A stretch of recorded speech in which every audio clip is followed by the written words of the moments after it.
যশোরের বেনাপোল ধ্যানখোলা সীমান্তের শূন্যরেখায় শেষবারের মতো বাবার লাশ দেখলেন ভারতীয় নাগরিক জব্বার মণ্ডলের মেয়ে ঋতু মণ্ডল ও স্বজনরা।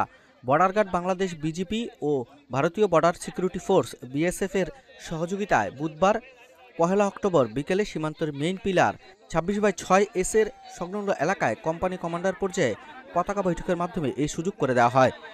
জব্বার মণ্ডল ভারতের উত্তর ২৪ পরগনা জেলার বাগদা থানার বাঁশঘাটা গ্রামের বাসিন্দা।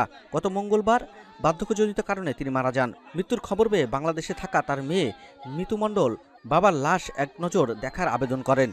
বিষয়টি ভারতীয় সীমান্তরক্ষী বাহিনীর পক্ষ থেকেও বিজিবিকে জানানো হয়েছে।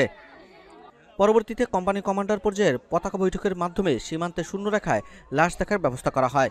লাশ দেখার পর তা দাফনের জন্য ভারতে নিয়ে যাওয়া হয়। পরে বাংলাদেশে থাকা স্বজনরা নিজ বাড়িতে ফিরে যান।